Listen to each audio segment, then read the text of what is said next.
ચાલો વિદ્યાર્થી મિત્રો, ગુડ મોર્નિંગ, જય શ્રી કૃષ્ણ। ચેપ્ટર 9 સવર્ગ સંયોજનો, એમાં આપણે પહેલો લેક્ચર લીધો વર્નરનો સિદ્ધાંત સંયોજન। એ સિદ્ધાંત તમે બરોબર સમજીને પાકો કરી નાખ્યો હશે। હવે આપણે વર્નરના સિદ્ધાંતમાંથી જે મેં તમને કીધું હતું, પ્રાથમિક સંયોજકતા અને દ્વિતીયક સંયોજકતા કોને કહેવાય, તો અત્યારે થોડુંક સમજીએ, વળી પાછું થોડાક એક બે લેક્ચર પછી વધારે ડીપમાં સમજાવીશ। પણ પ્રાથમિક સંયોજકતા અને દ્વિતીયક સંયોજકતા, પ્રાથમિક સંયોજકતા એટલે સંક્રાંતિ ધાતુનો ઓક્સિડેશન આંક, જે આપણે ગણશું। અને દ્વિતીયક સંયોજકતા એટલે પેટીની અંદર જોડાયેલા ઋણ આયન અથવા તટસ્થ અણુ દ્વારા બનતા સવર્ગ સહસંયોજકની બંધની સંખ્યા। આ બહુ સહેલું, આટલું યાદ રાખો એટલે કોઈ દી તકલીફ ન પડે। પ્રાથમિક સંયોજકતા એટલે સંક્રાંતિ ધાતુનો ઓક્સિડેશન આંક ગણવાનો, અને દ્વિતીયક સંયોજકતા એટલે ધાતુ સાથે પેટીની અંદર જે જોડાયેલા ઋણ આયન હોય કે તટસ્થ અણુ હોય એના દ્વારા બનતા સવર્ગ સહસંયોજક બંધની સંખ્યા। દાખલા તરીકે એક ઉદાહરણ લઈ લો, CO Cl2 NH3 4 Cl।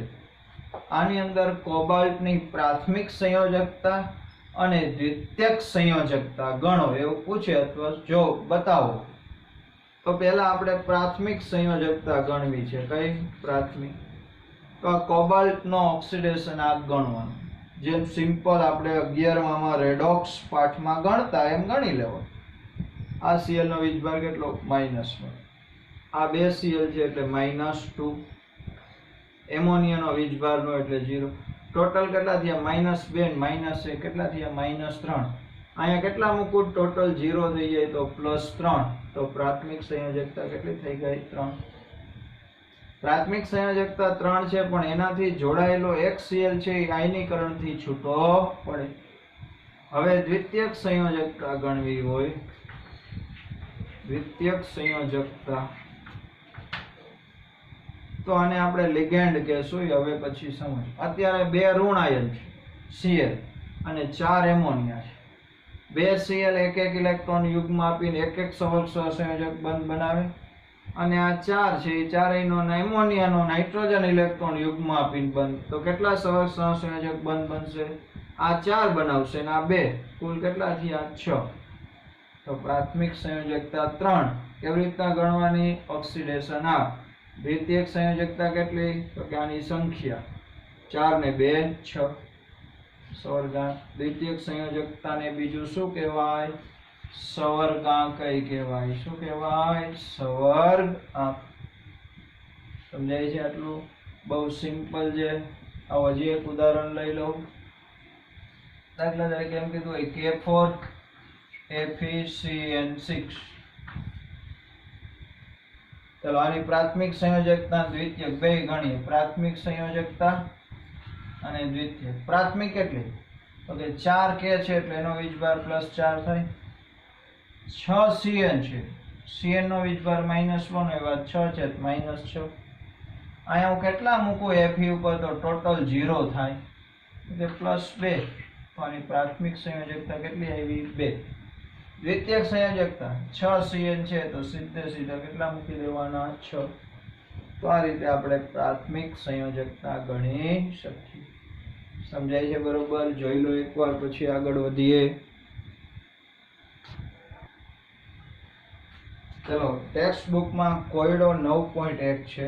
રકમ એવી છે કે જલીય દ્રાવણો બનાવેલા અથવા કરેલા નીચેના અવલોકનને આધારે સંયોજનની દ્વિતીયક સંયોજકતા ગણો.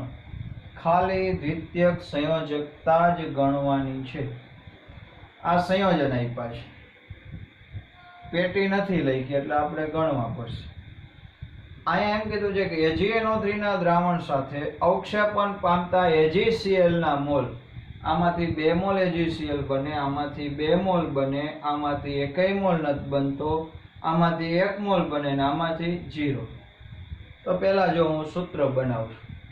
આમાંથી 2 મોલ AgCl બને છે, એનો મતલબ કે 2 Cl છૂટા પડતા હોય આમાંથી. આ પહેલામાંથી 2 Cl છૂટા ક્યારે પડે? 2 Cl પેટીની બહાર હોય. તો આનું ખરેખર સૂત્ર આમ લખી શકાય, PT આ 2 Cl બહાર રાખવા પડશે તો NH3 કારણ કે એ તો છૂટા ન જ પડે. 2 Cl બહાર રાખી દઉં તો હવે જોવો જોઈએ આ 2 Cl છૂટા પડે છે એટલે મેં બહાર રાખ્યા. અંદર કેટલા વૈધા? હવે 4 એમોનિયા વૈધા. તો દ્વિતીયક સંયોજકતા ગણવી હોય તો કેટલી થાય? હવે તમને ખબર પડી જાય, 4. કેમ 4? અંદરના 4.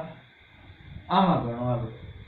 આમાંથી 2 મોલ AgCl બને, આનું સૂત્ર લખું પેટીવાળું, તો NI H2O બધા અંદર રાખવા પડશે. 2 Cl બહાર રાખો. કેમ બહાર રાખવા પડ્યા? 2 AgCl બને છે એટલે. તો હવે આની દ્વિતીયક સંયોજકતા અંદર કેટલા છે? 6. તો દ્વિતીયક સંયોજકતા 6. આમાંથી એકેય છૂટું નથી પડતું AgCl, તો મતલબ કે બધા અંદર છે. તો PT 4 Cl અંદર અને 2 HCl અંદર. તો આની 4 આની 2 દ્વિતીયક સંયોજકતા કેટલી? 6. આમાંથી 1 AgCl બને છે એટલે આનો 1 Cl બહાર રાખવાનો, 2 અંદર. તો CO 2 Cl અંદર, 4 એમોનિયા છે ને આપણે આમ લખશું પેટી પૂરી 1 Cl બહાર. તો આમાંથી જો આના 2 અને આના 4 દ્વિતીયક સંયોજકતા કેટલી થાય? 6. આમાંથી એકેય છૂટા નથી પડતા, સોરી અહીં ભૂલ છે, Cl2 એકેય AgCl નથી બનતા, તો આ બધા અંદર અંદર રાખી દો. તો PT Cl2 NH3 twice, 2 ને 2 4 મળી ગઈ દ્વિતીયક સંયોજકતા.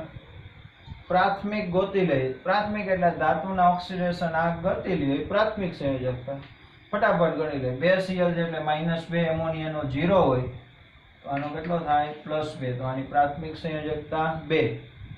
આમાં એમ જ થશે -2, આનો H2O પાણીનો વીજભાર કેટલો હોય? 0. તો આના પર કેટલા મૂકવા પડે? 2. આમાં HCl નો વીજભાર 0 હોય પણ 4 Cl છે એટલે -4, તો આના ઉપર +4.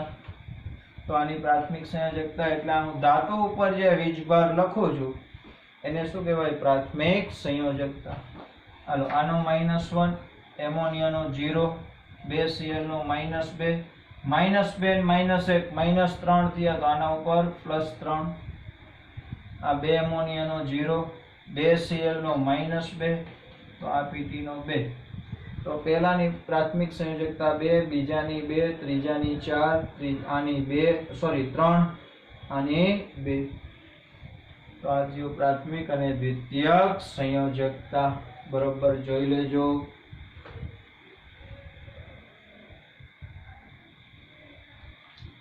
ચાલો હવે આપણે વાત કરવી છે દ્વિક્ષાર બાઇનરી સોલ્ટ અને સંકીર્ણ ક્ષાર એટલે સવર્ગ સંયોજનો, જેને કોઓર્ડિનેશન કમ્પાઉન્ડ અથવા કોમ્પ્લેક્સ સોલ્ટ પણ કહેવાય. એ બે વચ્ચેનો તફાવત શું છે એ બરોબર સમજજો. તો કે 2 કે વધુ સ્વતંત્ર અસ્તિત્વ ધરાવી શકે તેવા સ્થાયી સંયોજનો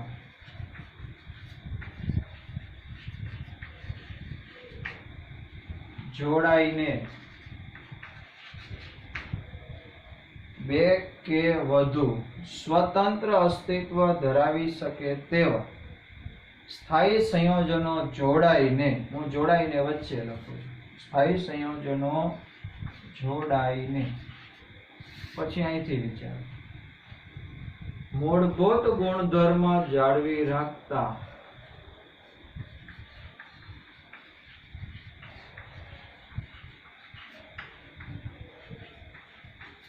નવો ક્ષાર બને તો તેને દ્વિક્ષાર કહે છે. બે કે વધુ સ્વતંત્ર અસ્તિત્વ એટલે એકલા જે સંયોજન હોય એવા સંયોજનો કે જે સ્થાયી પણ હોય, એટલે એકલું બજારમાં ઈ મળે, એ જોડાઈને મૂળભૂત ગુણધર્મ જાળવી રાખતા જે નવો ક્ષાર બનાવે એને શું કહેવાય? દ્વિક્ષાર. તો આટલી વ્યાખ્યા બેયમાં કોમન છે એટલે આ કોમન લખ્યું. અને આમાં આવશે કે બે કે વધુ સ્વતંત્ર અસ્તિત્વ ધરાવી શકે તેવા સ્થાયી સંયોજનો જોડાય અથવા સંયોજાઈને નવા ગુણધર્મ ધરાવતો ક્ષાર બનાવે તો તેને સંકીર્ણ ક્ષાર કહે છે. તો બેયમાં આટલી વ્યાખ્યા કોમન છે, પછી બે ભાગ પડે એટલે મેં આમ લખ્યું, આપણે સહેલાઈથી સમજાઈ જવું જોઈએ. તો કે જો મૂળભૂત ગુણધર્મો જાળવી રાખતો નવો ક્ષાર બને તો એને દ્વિક્ષાર કહેવાય, અને ગુણધર્મ જૂના ના હોય એના કરતા નવા બની જાય તો એને સંકીર્ણ ક્ષાર કહેવાય. આપણે ઉદાહરણ લઈ પેલું કાર્નેલાઇટ ખનિજ, કાર્નેલાઇટ એ ખનિજનું નામ છે, એનું સૂત્ર છે KCl into MgCl2 into 6H2O. ભાઈ આ ક્ષાર બન્યો કેવી રીતના? તો કે KCl છે એ સ્વતંત્ર અસ્તિત્વ ધરાવે, બજારમાં KCl નું ડબલું મળે, એનું દ્રાવણ બનાવવાનું. મેગ્નેશિયમ ક્લોરાઇડ એ સ્વતંત્ર અસ્તિત્વ ધરાવી શકે છે, એનું ડબલું, એનું દ્રાવણ બનાવ્યું પાણીમાં અને બેયને મિશ્ર કરી દીધું, પછી પાણી ઉડાડી દીધું તો એ 6 અણુ એની હારે જોડાયેલા રહેશે એટલે એમાંથી આ ક્ષાર બની જશે, આ નવો ક્ષાર. તો આ બે જોડાઈને જે નવો ક્ષાર બન્યો KCl into MgCl2 into 6H2O. તો આ નવો ક્ષારમાં આમાં K+ છે તો આમાં K+ છે. આ K+ ની નિર્ણય કસોટી આપશે. એકલો KCl જે કસોટી આપશે ને એ જ કસોટી આ ક્ષાર પણ આપશે. એકલો MgCl2 જે કસોટી આપશે એ જ કસોટી આ પણ આપશે. એટલે એમ કે મૂળભૂત ગુણધર્મ જળવાઈ રહ્યા છે. એવું જ ફેરસ એમોનિયમ સલ્ફેટ, તો FeSO4 into NH4 twice SO4 into 6H2O. આ દ્વિક્ષાર છે અને મોહર ક્ષાર પણ કહેવાય. શું કહેવાય? મોહર ક્ષાર. તો આમાં FeSO4 અને એમોનિયમ સલ્ફેટ બે જોડાયેલા હોય, એ બે એકલા હોય ત્યારે જે કસોટી આપે ને એ જ કસોટી એનો બનેલો મિશ્ર ક્ષાર પણ આપે. એટલે એમ કહેવાય કે મૂળભૂત ગુણધર્મ જળવાઈ રહ્યા છે. તો આવા ક્ષારને શું કહેવાય? દ્વિક્ષાર. ફટકડી, ફટકડી એ દ્વિક્ષાર છે. ફટકડીનું સૂત્ર K2SO4 into L2SO4 thrice into 24H2O. તો આ થયો દ્વિક્ષાર. સમજાય છે આટલું? ફટકડીનું ઉદાહરણ લઈને સમજાવું છું, આટલું જોઈ લો એકવાર. ફટકડીમાં તમને ડિટેલમાં લઈ જાઉં છું કે K2SO4 અને L2SO4 thrice અને 24H2O આ બધું ભેગું થાય એટલે એમાંથી નવો ક્ષાર બને. કયો? ફટકડી. K2SO4 into L2SO4 thrice into 24H2. ખાલી ભેગા થાય. સમજો એ કસોટી તમને સમજાવું. એકલું KTSO4 લઈ એનું દ્રાવણ બનાવવાનું. એ દ્રાવણમાં પિક્રિક એસિડ નાખો. આ પ્રયોગશાળાની કસોટી. તો એ પીળા અવક્ષેપ આપે. કેવા અવક્ષેપ આપે? પીળા અવક્ષેપ. એ K+ ની નિર્ણાયક કસોટી છે. તો આ ફટાકડીનું દ્રાવણ લઈ આ દ્રાવણમાં પિક્રિક એસિડ નાખો તો એમાંથી એ પીળા અવક્ષેપ મળે છે. એટલે નક્કી થઈ ગયું આમાં જેવો K+ છે એવો ને એવો આમાં છે. બીજું Al2SO4 છે. Al ની નિર્ણાયક કસોટી ગઈ તો કે એની અંદર NaOH નાખો તો AlOH સાઇઝના ચીકણા અવક્ષેપ મળે. તો આનું દ્રાવણ લઈને એમાં નાખો તો એમાં એવા ચીકણા અવક્ષેપ મળે. એટલે કે બેયમાં કે છે. આની અંદર બેરિયમ ક્લોરાઇડ નાખો કે આમાં નાખો તો BaSO4 ના સફેદ અવક્ષેપ મળે. આમાં ફટાકડીનું દ્રાવણ બનાવી એમાં બેરિયમ ક્લોરાઇડ નાખો તો એમાંથી BaSO4 ના સફેદ અવક્ષેપ મળે છે. એટલે કહેવાય મૂળભૂત ગુણધર્મ જળવાઈ. સંકીર્ણ ક્ષાર, નવો ગુણધર્મ ધરાવતો ક્ષાર, એની આપણે વાત કરીએ. કે દાખલા તરીકે પોટેશિયમ સાયનાઇડ છે, કેલ્શિયમ. કયો છે? કેલ્શિયમ. અને બીજો ફેરિક સાયનાઇડ FeCN2. તો FeCN2 છે એની અંદર હું 4 મોલ કેલ્શિયમ નાખું, બેયનું દ્રાવણ બનાવું તો એમાંથી બની જાય K4 FeCN6. તો આની અંદર K+ આયન છે, ઋણ આયન Cn-, આમાં Fe2+ છે પણ ઋણ આયન Cn-. તો આ સાયનાઇડ આયન Cn- છે એની નિર્ણાયક કસોટી આપે. આમાં K+ અને ઋણ આયન કયો બની ગયો? આટલો મોટો FeCN6 4-. તો જો ઋણ આયન બદલાઈ ગયા. આ મૂળ ક્ષારો હતા જે એકલા સ્વતંત્ર અસ્તિત્વ ધરાવી શકે છે, પણ એમાંથી બનેલો નવો ક્ષાર એમાં આના જેવા ગુણધર્મ ન હોય. આ કેલ્શિયમ ચાખો એટલે તાત્કાલિક મરી જ જાવ, કાંઈ વિચારવા જેવું ન રહે. આને જીભમાં અડાડો એટલે સીધા મરી જ જાવ. આને તમે ખાઈ જાવ તોય કાંઈ ન થાય. કેમ તો કે આના કરતા આનો ગુણધર્મ જ બદલાઈ ગયો. તો આવા જે બને આને કહેવાય સંકીર્ણ ક્ષાર. તો સિમ્પલ તફાવત છે દ્વિક્ષાર અને સંકીર્ણ ક્ષાર. સમજી લો.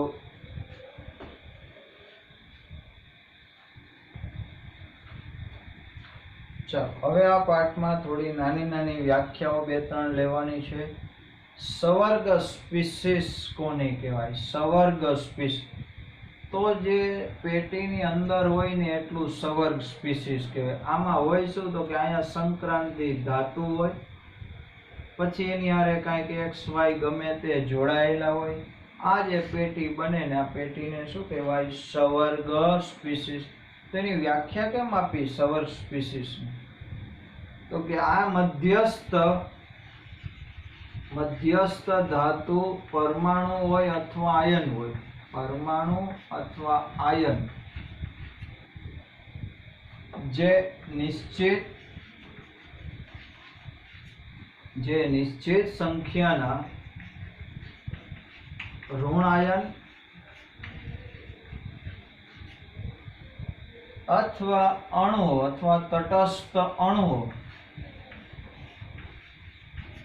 સાથે બંધિત હોય એટલે જોડાયેલા હોય, બંધિત હોય છે તેને સવર્ગ સ્પીસીસ કહે છે.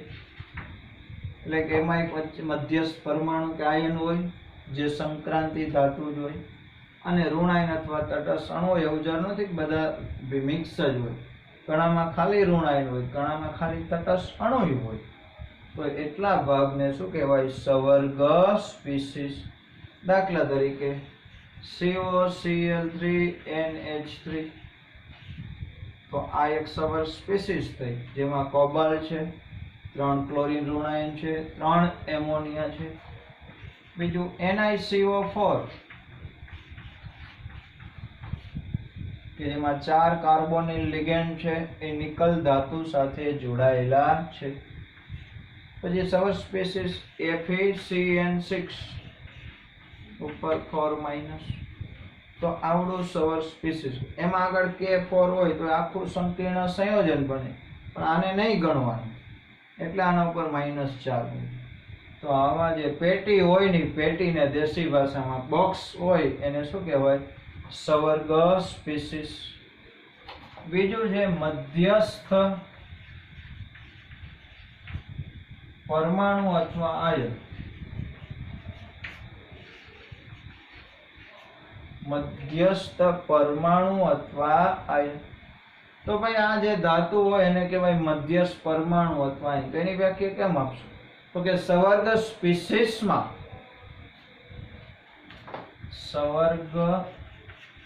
સ્પીસીસમાં રહેલા ધાતુ, પરમાણુ અથવા આયન કે જેની સાથે અન્ય ઋણાયન અથવા તટસ્થ અણુ સવર્ગ સહસંયોજક બંધથી જોડાયેલ હોય તેને મધ્યસ્થ પરમાણુ અથવા આયન કહે છે. આ વચ્ચેનો હોય આને મધ્યસ્થ પરમાણુ કોબાલ્ટ કહેવાય, આને મધ્યસ્થ પરમાણુ નિકલ કહેવાય, આને મધ્યસ્થ પરમાણુ Fe કહેવાય.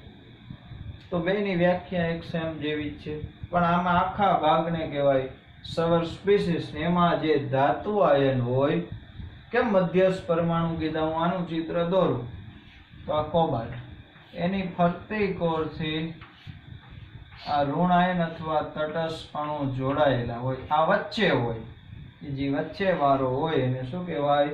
મધ્યસ્થ પરમાણુ અથવા આયન. સમજી લો આટલું.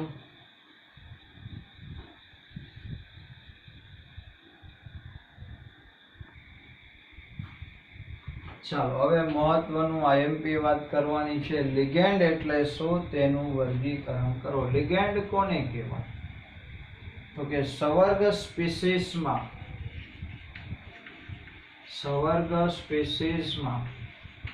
મધ્યસ્થ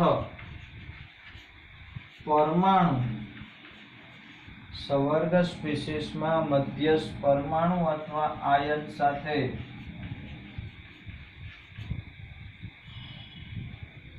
સવર્ગ સહસંયોજક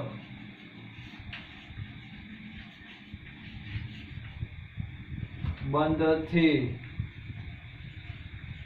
જોડાયેલા આયન અથવા અણુને લિગેન્ડ કહે છે. તો સંક્રાંતિ ધાતુ સિવાયના પેટીની અંદર જે તટસ્થ અણુ અથવા આયન હોય એને શું કહેવાય? લિગેન્ડ. સમજો કે દાખલા તરીકે આપણે એક સિમ્પલ ઉદાહરણ લઈએ. COCl3NH3 thrice. તો આ સંક્રાંતિ ધાતુ છે, એની હારે 3 ક્લોરીન અને 3 એમોનિયા, એમ કુલ 6 જોડાયેલા છે. તો આ ક્લોરીન આની હારે સવર્ગ સહસંયોજક બંધથી જોડાય, એમોનિયા કોબાલ્ટ સાથે સવર્ગ સહસંયોજક બંધથી જોડાય. તો આ ત્રણેય ક્લોરીન અને આ ત્રણેય એમોનિયાને શું કહેવાય? લિગેન્ડ. શું કહેવાય? લિગેન્ડ. બીજી મહત્વની આ એમોનિયા છે, સમજો. તો એમોનિયાનું બંધારણ આવું છે NH3. તો લિગેન્ડ છે એ શું કરશે? તો કે લિગેન્ડ પાસે વધારાના ઇલેક્ટ્રોન યુગ્મ હશે. તો લિગેન્ડમાં આ આખા એમોનિયા પાસે ન હોય, પણ એના નાઇટ્રોજન પાસે ઇલેક્ટ્રોન યુગ્મ વધારાના પડ્યા છે. એ ઇલેક્ટ્રોન યુગ્મ એ કોને આપી દેશે? કોબાલ્ટ ધાતુની ખાલી કક્ષકમાં આપશે. એટલે આ કયો બંધ બનશે? સવર્ગ સહસંયોજક બંધ. હવે સમજો. તો આખો લિગેન્ડ હોય કોઈ પણ, એમાં જે પરમાણુ ઇલેક્ટ્રોન યુગ્મ આપે એ પરમાણુને કહેવાય દાતા પરમાણુ. શું કહેવાય? દાતા પરમાણુ. અથવા એને બીજું કહેવાય સવર્ગ સ્થળ નિર્દેશ. શું કહેવાય? સવર્ગ સ્થળ નિર્દેશ. તો હવે લિગેન્ડમાં હવે ઋણ આયન હોય તો દાખલા તરીકે હું એક ઋણ આયનનું ઉદાહરણ લઉં છું. આપણે ઋણ આયન લઈ Cl માઇનસ. તો એમાં તો એ પોતે એક જ પરમાણુ છે, તો એ જ એનો શું થયો? દાતા પરમાણુ. બીજું એક ઉદાહરણ લઉં NO2 માઇનસ. તો એમાં નાઇટ્રોજન ઇલેક્ટ્રોન યુગ્મ આપે, તો આ નાઇટ્રોજન શું થયો? દાતા પરમાણુ.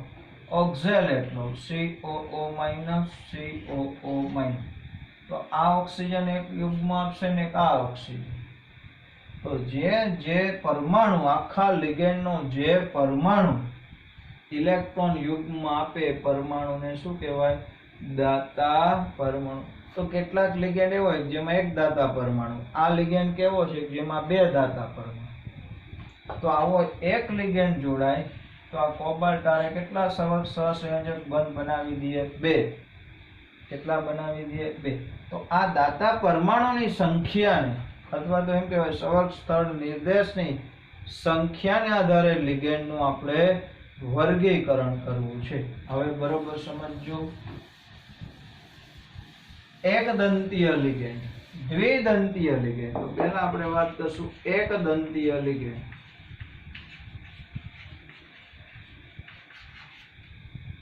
તો કે જે લિગેન્ડ માનો એક દાતા પરમાણુ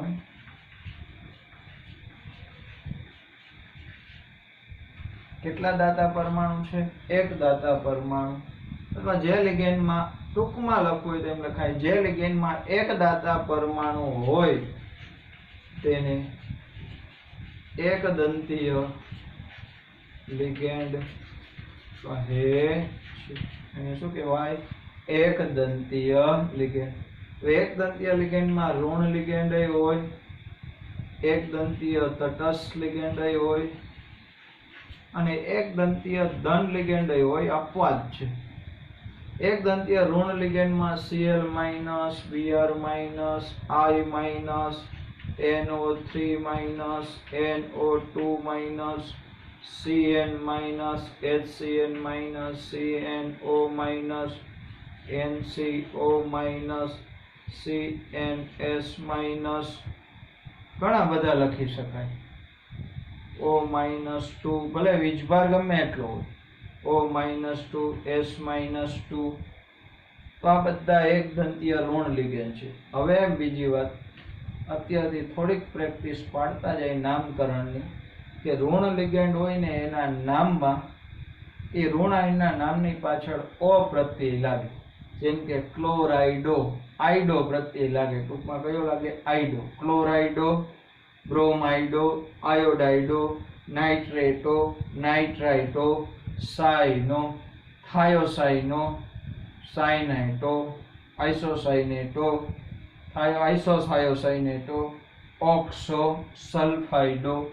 આવા બધાના નામકરણનું તમને એક લિસ્ટ લખાવીશ. અત્યારે બહુ યાદ રાખવાનું નથી, પણ આ એકદંતીય ઋણ લિગેન્ડ. એકદંતીય તટસ્થ લિગેન્ડ H2O એક્વા કહેવાય, CO carbonyl, NH3 amine, CH3NH2 methane amine. આ બધા આમાં નાઇટ્રોજન આપે, આમાં કાર્બન આપે, આમાં ઓક્સિજન. તો આજે એકદંતીય એકદંતીય ધન લિગેન્ડમાં બે જ છે, NO+ ને NO2+. નાઇટ્રોસોનિયમ અને નાઇટ્રોનિયમ. એ નામની ચિંતા ન કરો, હું તમને લખાવી. પણ આ થયા એકદંતીય લિગેન્ડ. બીજું દ્વિદંતીય લિગેન્ડ. દ્વિદંતીય લિગેન્ડ તો કે જે લિગેન્ડમાં બે દાતા પરમાણુ હોય,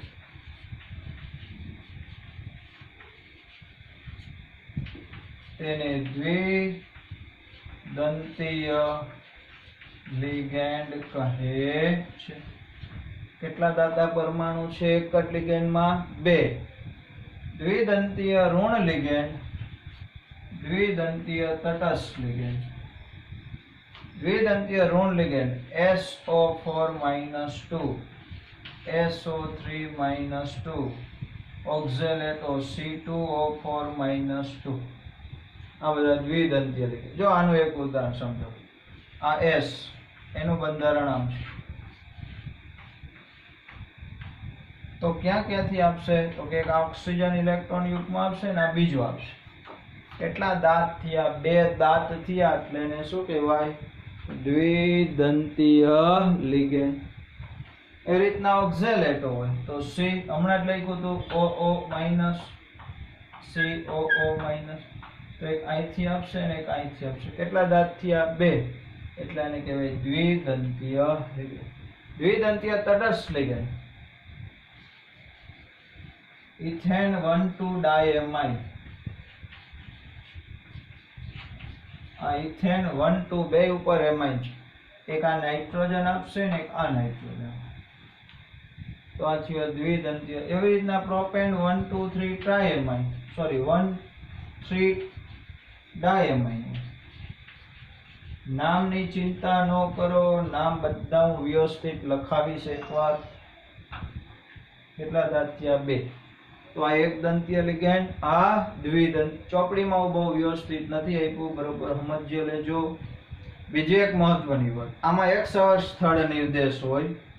આમાં કેટલા કહેવાય? 2 સવર સ્થળ નિર્દેશ. બીજી એક મહત્વની, આવો એક આયન અથવા અણુ જોડાયેલો હોય તો એક સવર સહસંયોજક બંધ જ બનાવે. આવો એક જોડાયેલો હોય તો કેટલા બંધ બનાવશે? 2. તો આવો એક હોય તો એક દ્વિતીયક સંયોજકતા કહેવાય. આવા 2 હોય તો 2 દ્વિતીયક સંયોજકતા. આવા 3 હોય તો 3. પણ આવો એક જોડાયેલો હોય તો દ્વિતીયક સંયોજકતા ગણતી વખતે આવા એકની કેટલી ગણવાની? 2. આવો હોય તો એકની કેટલી ગણવાની? 2, કારણ કે 2 સવર સહસંયોજક બંધ બનાવશે. તો આવો લિગેન્ડ ધાતુની એક દ્વિતીયક સંયોજકતા સંતોષે, અને આવા લિગેન્ડ ધાતુની 2 દ્વિતીયક સંયોજકતા સંતોષે. આવો એક લિગેન્ડ હોય તો ધાતુની 2 દ્વિતીયક સંયોજકતા સંતોષે. સ્ક્રીનશોટ લઈ લેજો બરોબર. પછી આગળ વધીએ.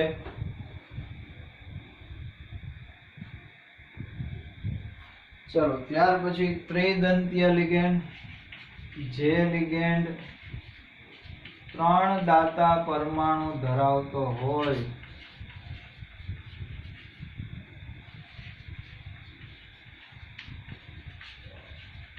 તેને ત્રિદંતીય લિગેન્ડ કહે છે.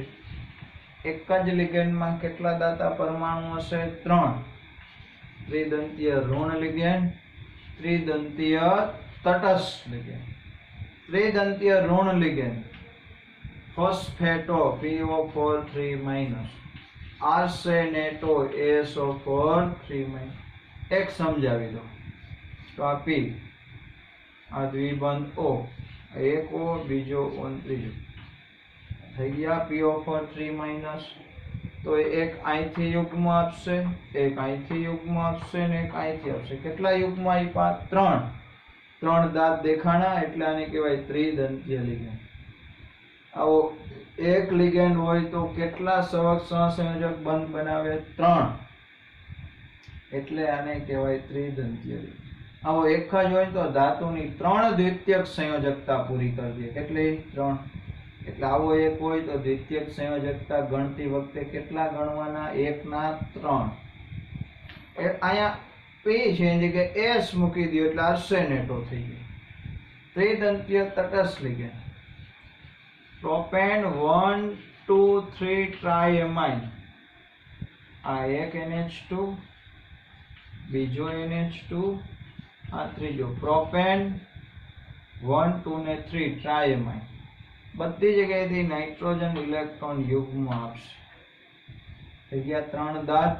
તો આને કહેવાય ત્રિદંતીય લિગેન્ડ. છેલ્લે ચોથું ષટદંતીય લિગેન્ડ.